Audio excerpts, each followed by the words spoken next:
Journey into the heart of Greece, where timeless charm meets captivating allure.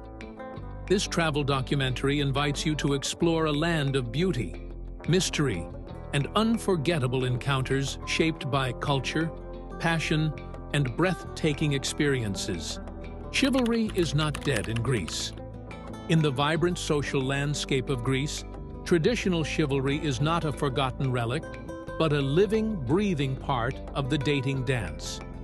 While Greek women are famously strong and independent, they still appreciate and expect classic gentlemanly gestures. This isn't about outdated notions of inequality. Rather, it's seen as a sign of respect, effort, and genuine interest. In a culture that values gallantry, these actions demonstrate that a man is serious and well-mannered, setting the tone for a potential relationship built on mutual admiration. This code of conduct manifests in simple, everyday actions. A man is expected to be the one to initiate the first date, typically by inviting a woman for a coffee. When that bill arrives, it is almost universally understood that the man will offer to pay, especially during the initial stages of courtship. Other small but significant gestures, like opening doors, offering a jacket if she is cold, or ensuring she gets home safely after an evening out, are not just pleasant surprises. They are the standard script for a considerate suitor. Ultimately, this preserved sense of chivalry is deeply intertwined with the Greek value of philotimo, a complex concept encompassing honor, duty, and doing what is right. For a man dating a Greek woman, acting with chivalry is a public demonstration of his philotimo. It shows respect not only for her, but for her family and their upbringing. In modern Greece, these timeless gestures coexist seamlessly with contemporary dating life, proving that respect and romance never truly go out of style. Olive trees, older than empires. On the island of Crete, beneath skies that have watched empires rise and crumble, stand olive trees that have lived for more than 3,000 years. Their gnarled trunks twist like sculptures carved by time itself, and their roots stretch deep into soil that has nourished civilizations from the Minoans to the Byzantines. These trees are not relics preserved in silence. They are alive, thriving, and still producing fruit, their silvery leaves shimmering in the Mediterranean sun as if whispering ancient secrets. Generations have passed beneath their branches, from farmers harvesting with woven baskets to poets finding inspiration in their resilience. They have endured wars, invasions, droughts, and shifting rulers, yet they remain unbroken, guardians of Crete's heritage. Local legends say that warriors and kings once tasted their oil, and that offerings from these ancient groves were given to the gods. Scientists who study their growth rings confirm their staggering age, while villagers treat them with quiet reverence, as living monuments that hold the memory of Greece itself. Today, these timeless olive trees are both symbols of continuity and providers of nourishment. Their olives are pressed into rich oils still considered among the finest in the world, linking modern kitchens to millennia-old traditions. Travelers who visit Crete marvel not just at their age, but at their vitality, finding awe in the idea that something so old still gives new life. In their twisted bark lies a story of endurance, of roots that cling to history, and of branches that stretch forward into the future. The land with no navigable rivers. Greece, a land of mountains, myths, and seas, carries a geographical secret that surprises many. It has no navigable rivers. While much of the world's trade and travel has long relied on rivers as natural highways, Greece's rugged terrain and short, steep waterways have never allowed ships to sail inland. Its rivers, such as the Akalos or the Pinios, tumble swiftly from mountain slopes, feeding valleys and plains, but offering no calm stretches wide enough for large vessels to pass. Instead of winding trade routes through waterways, Greece turned toward the sea, building one of history's greatest maritime cultures. This absence shaped the nation's destiny. Without navigable rivers, the ancient Greeks relied on the Aegean and Mediterranean as their connectors, stitching together city-states through naval power rather than inland transport. The seas became their lifelines, carrying ideas, goods, and armies, enabling Athens, Sparta, and Corinth to thrive. This lack of river trade may have been a challenge, but it also fostered ingenuity and seafaring brilliance. Greek mythology even reflects this maritime identity, filled with tales of Odysseus, Jason, and sea-born gods who ruled the waves. Today, this unique trait still defines Greece. Where other countries boast river ports, Greece dazzles with harbors and islands, each linked by ferries, fishing boats, and yachts. Visitors marvel not at mighty riverbanks, but at turquoise coastlines, where the sea serves as both road and storyteller. The nation's lack of navigable rivers did not limit its growth. It redirected it, making Greece inseparable from the sea and ensuring its legacy as a land of sailors, explorers, and dreamers. Blue doors against evil. Across the sunlit villages of Greece, a striking splash of blue greets the eye. Doors, shutters, and window frames painted in shades that mirror the Aegean itself. This color is not merely aesthetic. It carries a centuries-old belief that blue wards off evil spirits and misfortune. Known as kyano, the hue was thought to repel the evil eye, a curse born of envy or ill will. In places like Santorini, Mykonos, and countless island towns, blue has become both shield and signature, wrapping homes in a color believed to protect families while harmonizing beautifully with whitewashed walls. The tradition reflects the deep intertwining of spirituality and daily life in Greece. For generations, villagers believed that malevolent forces lurked unseen, ready to bring sickness, hardship, or bad luck. To counter them, people turned to symbols of protection, and blue became one of the most powerful.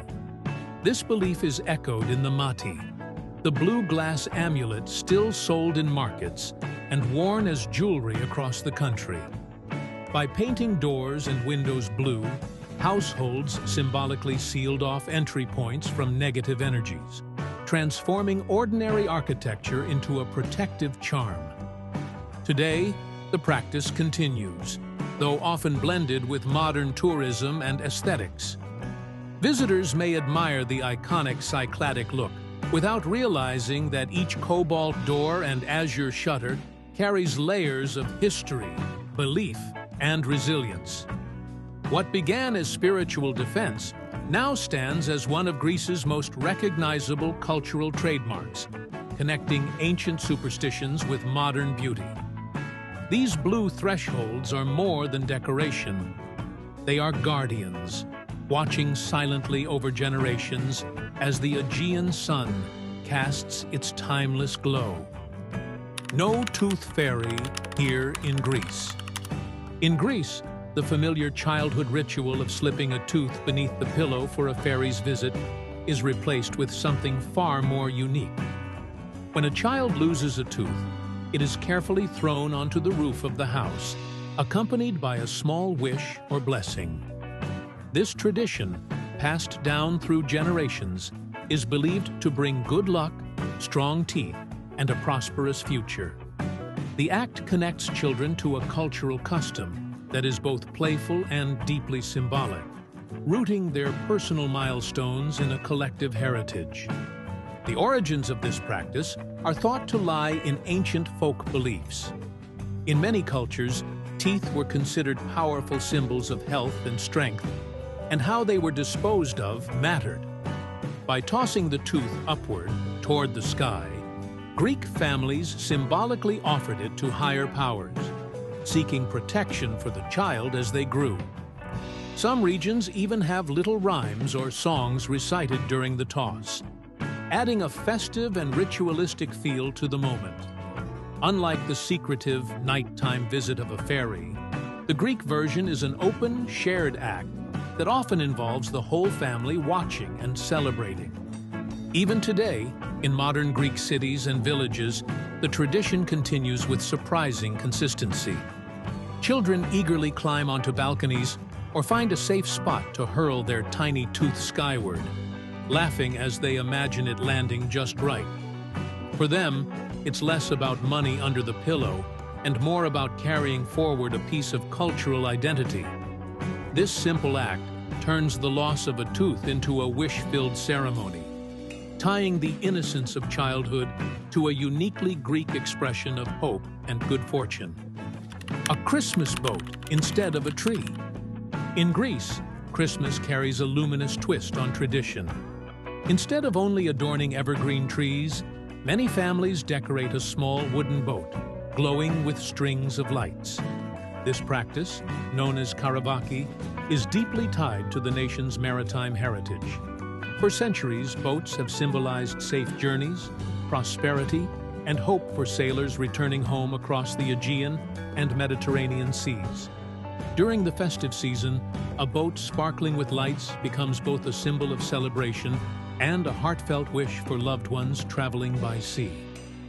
The origins of this tradition stretch back long before Christmas trees became popular in Greece, introduced only in the 19th century by King Otto of Bavaria. For island communities, where nearly every family had ties to sailors or fishermen, decorating a boat was far more meaningful. Children would build or carve miniature vessels, often placing them in windows or central spots in their homes, their glowing presence lighting up the winter nights. Some villages even displayed large boats in town squares, where communities gathered to sing carols and celebrate the season together. Today, while Christmas trees have become common across Greece, the decorated boat continues to shine as a uniquely Greek custom. Especially in coastal towns and islands, families proudly display their illuminated karavakia, blending tradition with modern festivity. For many, the Christmas boat is more than a decoration. It's a reminder of Greece's enduring relationship with the sea, a tribute to the countless voyages that shaped its history, and a sparkling beacon of hope guiding loved ones safely into the new year. When Easter outshines Christmas. In Greece, Easter is not just a religious holiday, but the heart of the cultural calendar, surpassing even Christmas in its significance and scale. The entire Holy Week builds anticipation, from solemn church services to processions lit by candles and hymns echoing through narrow streets.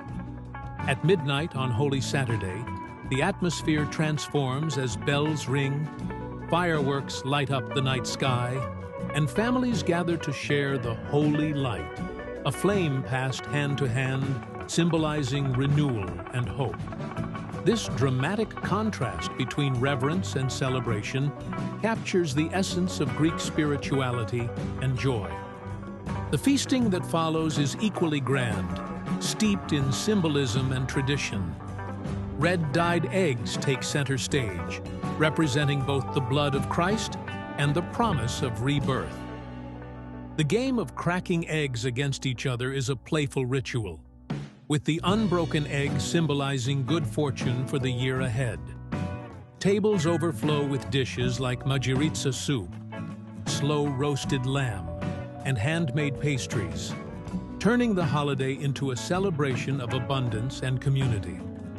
Families and neighbors open their homes, blurring the line between private and public festivities in a shared spirit of joy. What makes Greek Easter truly unforgettable is its fusion of faith, family, and festivity. From island villages to bustling cities, the air fills with fireworks, laughter, and the aroma of roasting meat. While many countries emphasize Christmas as the pinnacle of the year, in Greece, it is Easter that reigns supreme, binding generations together in a tradition that is both ancient and vibrantly alive today. The whistling village in Greece. High in the mountains of Evia, in the tiny village of Antia, words take flight in the form of whistles. Here, residents practice an ancient whistling language known as sphyria, a rare form of communication that can be heard echoing across valleys and hillsides. Developed centuries ago, likely as a way to send messages over long distances in rugged terrain, this remarkable tradition turns human speech into melodic whistling patterns. Each tone, pitch, and rhythm represents a syllable, allowing entire conversations to be carried from one mountain to another with clarity that astonishes outsiders. The whistling language is not a coded novelty, but a fully functional system. Villagers have long used it to pass news, call for help, or simply converse when their voices would otherwise be lost to the wind. Scientists have studied sphyria with fascination, comparing its complexity to spoken languages, noting how whistled frequencies can travel farther than the human voice. For the people of Antia, however, it has always been practical, a cultural tool born of necessity in their isolated environment, now cherished as part of their identity. Sadly, sphyria faces the threat of fading away. With younger generations moving to cities, only a handful of elders still master the art. Yet efforts are underway to preserve this intangible treasure, with documentaries, linguists, and cultural enthusiasts bringing global attention to the village. A country with its own color. Across Greece, a particular shade of blue seems to follow you everywhere, from the domes of Cycladic churches to shutters, doors, and fishing boats swaying in the Aegean breeze. This striking hue, often called Greek blue, has become so intertwined with the country's identity that it is officially recognized as its own color. It's not just an aesthetic choice, it's a reflection of the deep connection between the Greek people and the sea and sky that surround them. This vivid blue captures the very essence of the Mediterranean landscape, a shade that feels at once calming, vibrant, and timeless. The origins of Greek blue are both practical and symbolic. In older times, villagers used a cleaning product containing a blue pigment to paint their homes, believing it kept away insects and even ward off evil. Over time, the color became more than a practical coating. It transformed into a symbol of protection, peace, and harmony. When paired with the stark white of traditional island houses, the blue creates the dazzling contrasts that Greece is famous for, where every corner looks like a postcard. The color became so distinct and iconic that it eventually received official recognition as a unique shade of paint. To see Greece through the lens of its signature blue is to understand the nation's soul.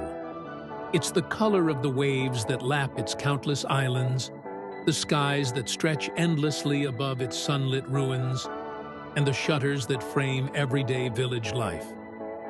Greek blue is not merely a color, it's a cultural heartbeat, forever binding the natural and human landscapes of this remarkable country. Secret monasteries in the sky. Rising like stone giants from the plains of Thessaly, the Meteora cliffs carry on their summits some of the most extraordinary monasteries in the world. These monasteries in the sky were built beginning in the 14th century, when monks sought refuge from political unrest and invading armies. The sheer rock faces offered natural protection, making them almost impossible for outsiders to reach. From a distance, the monasteries appear to float in the clouds, a surreal sight that has inspired awe for centuries. In the earliest days, access to these sanctuaries was deliberately treacherous. Monks would climb handmade rope ladders or be hoisted up in nets, relying on faith as much as strength to reach their holy refuge. Supplies were pulled up the cliffs in baskets, and visitors often had to place their trust in a single rope pulley. This isolation created an atmosphere of complete devotion and silence, where monks could focus entirely on spiritual life, cut off from worldly distractions. The remoteness was both a defense mechanism and a symbol of their commitment to God. Today, Meteora remains a UNESCO World Heritage Site and continues to be home to functioning monasteries, though stone steps and pathways now make the journey less perilous. The sight of these sacred structures clinging to cliffs, surrounded by mist and endless sky, still feels otherworldly. They embody a balance of human determination and divine inspiration, standing as a testament to faith that could move not just mountains, but climb them. Greece, where democracy was born. More than 2,500 years ago, in the bustling city of Athens, a radical idea took root, one that would forever shape the way humans govern themselves. In 507 BC, under the leadership of Cleisthenes, Athens introduced the world's first known democracy, giving ordinary citizens a direct voice in political decisions. Unlike monarchies ruled by kings or oligarchies dominated by elites, this new system allowed male citizens to gather, debate, and vote on issues that affected the community. It was far from perfect, excluding women, slaves, and foreigners, yet it marked the first step toward government by the people. The Athenian assembly, known as the Ecclesia, became the beating heart of this system. Citizens gathered on the Panax Hill to discuss laws, military strategies, and civic matters, with decisions reached through majority vote. Random selection, rather than inheritance or wealth, often determined public officials, a method designed to reduce corruption and favoritism. Though modern democracies are representative rather than direct, many of their principles, such as equality before the law, open debate, and citizen participation, trace their roots to this ancient experiment in Athens. Walking through Athens today, the legacy of democracy still echoes in its ruins. The stone steps of the Pnyx remain, silent reminders of where voices once rose in spirited debate. The idea that people could govern themselves has since spread across continents and centuries, evolving into countless forms of democracy worldwide. Donkeys as traditional transport. On the sun-drenched island of Santorini, where the streets wind in steep, narrow paths, donkeys remain more than just a charming symbol of tradition. They are practical companions in daily life. Long before modern tourism, these sturdy animals were the only way to move goods and people up the cliffs, carrying everything from baskets of grapes during harvest to supplies for homes perched high above the sea.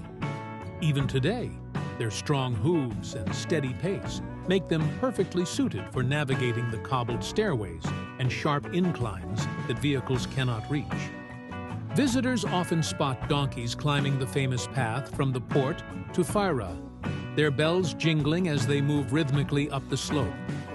For locals, these animals are not merely working beasts, but trusted partners whose role has been woven into the island's cultural fabric. Donkeys feature in songs, folk tales, and even festivals, celebrated for their patience and resilience. They are living links to a slower pace of life, reminding everyone of the generations who relied on them when the island's volcanic terrain made other transport impossible. While cable cars and modern roads now offer alternatives, the donkey's place in Santorini's identity endures. Tourists often choose to ride them for a taste of tradition, though growing awareness has led to new measures ensuring the animals are treated with care and respect. Their presence along the whitewashed alleys and cliffs is more than picturesque. It is a reminder that in Greece, history lives not just in ruins and monuments. While cable cars and modern roads now offer alternatives, the donkey's place in Santorini's identity endures. Tourists often choose to ride them for a taste of tradition, though growing awareness has led to new measures ensuring the animals are treated with care and respect. Their presence along the whitewashed alleys and cliffs is more than picturesque.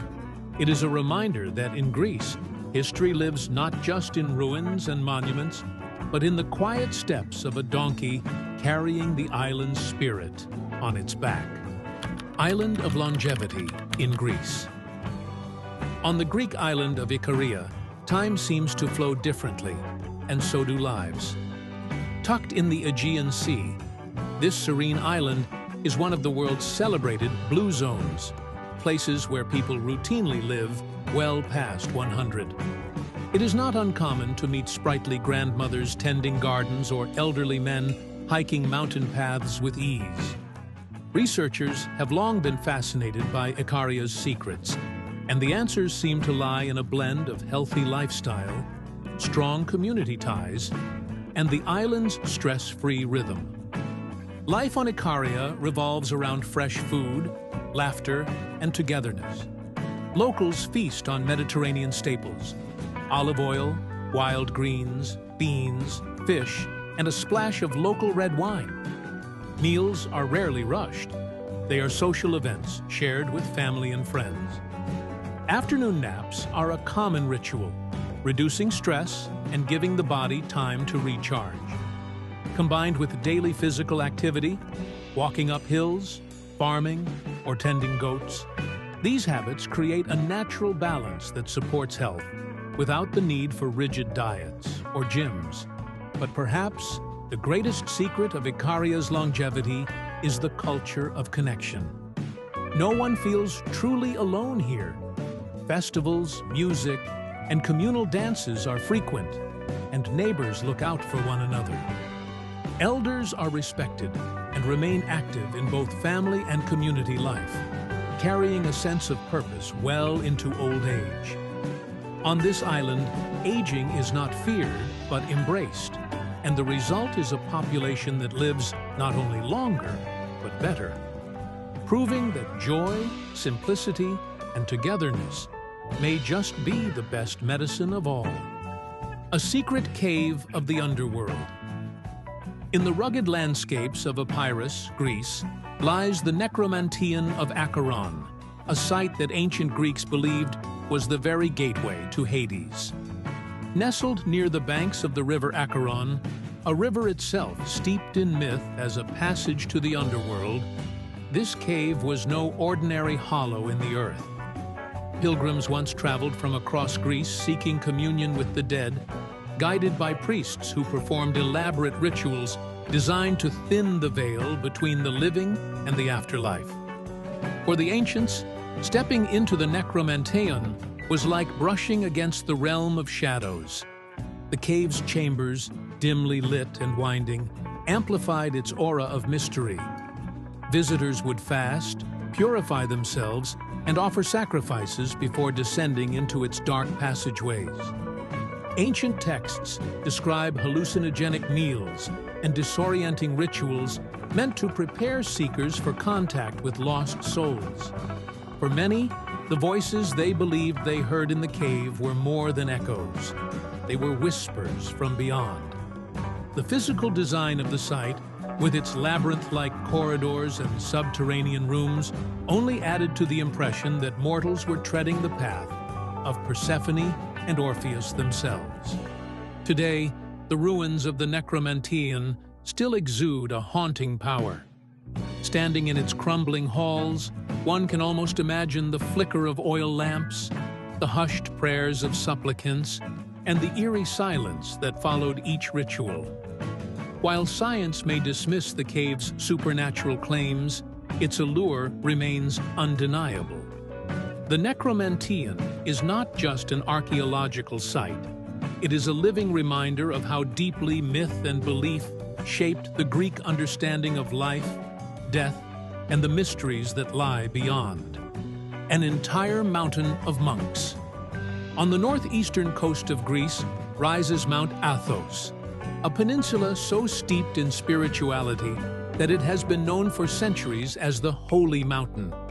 This autonomous monastic republic is home to 20 ancient monasteries and nearly 2,000 monks who dedicate their lives to prayer, silence, and devotion. Entry is strictly regulated, and only men are permitted to set foot within its borders, preserving a tradition of spiritual seclusion that has endured for over 1,000 years. For the monks, Mount Athos is not just a home, but a sacred sanctuary where time seems to stand still. Life on Mount Athos follows rhythms untouched by modern distractions. Monks rise before dawn, spending hours in prayer and chanting liturgies in candlelit chapels filled with incense and Byzantine icons. Their days are divided between spiritual duties, farming, and preserving manuscripts, while their meals are simple and vegetarian, eaten in silence as scripture is read aloud. This way of life reflects the monk's belief that the mountain is consecrated ground, a living testament to devotion and humility. Many describe the atmosphere as one of deep peace, where the outside world feels distant and irrelevant. Visitors who are granted permission, primarily pilgrims and scholars, often speak of Mount Athos as a place where faith takes physical form. Its monasteries, perched on cliffs overlooking the Aegean, seem to merge with the landscape, creating a vision both majestic and serene. For over a millennium, this secluded peninsula has stood as a fortress of spirituality, guarding its traditions against the tide of history. Mount Athos remains one of the most unique and mystical places in the world, a mountain where faith alone reigns supreme. Thanks for exploring Greece with us, where allure, history, and vibrant traditions create unforgettable moments. If you enjoyed this journey, hit like, subscribe, and ring the bell for more travel documentaries worldwide.